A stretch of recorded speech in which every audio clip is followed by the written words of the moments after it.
গতকাল আফসোসের একটি বিষয় দেখেছি, মেলান্দহ থানার জামিয়া হুসাইনিয়া মাদ্রাসার মুফতি শাইখুল হাদিস প্রিন্সিপাল এবং তিনি পরিচালক মাওলানা শাইখুল হাদিস মুফতি শাইখুল হাদিস শামসুদ্দিন সাহেবের শরীরের মধ্যে আঘাত করা হয়েছে, তাকে মারধর করা হয়েছে, হে প্রতিপন্ন করা হয়েছে।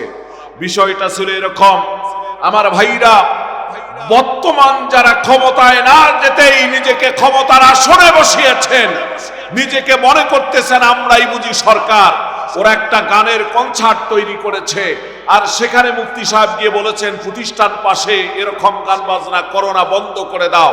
আর বলার কারণে এমন একজন বিতজ্ঞ, এমন একজন বিচক্ষণ, আরেক এমন একজন আল্লাহওয়ালা ব্যক্তির গায়ে যারা হাত উঠাতে পারে, আমি বলবো টাকার এপি টুপি সমান, আওয়ামী লীগ আর এদের মধ্যে কোন পার্থক্য নাই।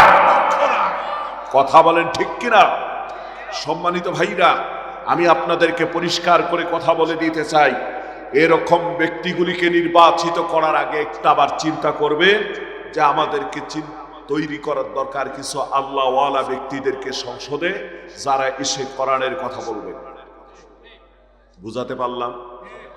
যাদের ভয়, আল্লাহর ভয় অন্তরের ভিতরে থাকবে। কিছু ভাই থাকতে পারেন এখানে ব্যতিক্রম টাইপের, কথা হক, আল হাক্কু মুররুন ওয়ালাউ কানা দুররুন। আমিও দৃষ্টান্তমূলক ওই ব্যক্তিগুলির শাস্তির এবং তাদের গ্রেফতার করে শাস্তির জন্য আমিও জোর দাবি জানাচ্ছি। আমার ভাইরা, আমার বন্ধুগণ, গতকাল হেফাজতে ইসলামের পক্ষ থেকে যথেষ্ট প্রতিবাদ হয়েছে, আজকেই হয়েছে প্রতিবাদ, এবং প্রতিবাদ হয়ে তাদের গ্রেফতারের জন্য বলা হয়েছে তাদের গ্রেফতার করানো হোক।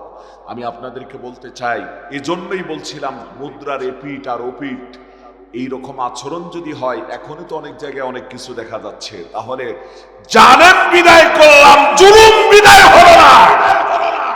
কথা বলেন ঠিক কিনা? জালেম বিদায় হয়েছে, জুলুম বিদায়। এই জুলুম বিদায় করার জন্য আল কোরআনের শাসনের প্রয়োজন, ঠিক কিনা বলেন? কিসের প্রয়োজন? আল কোরআনের শাসন প্রয়োজন।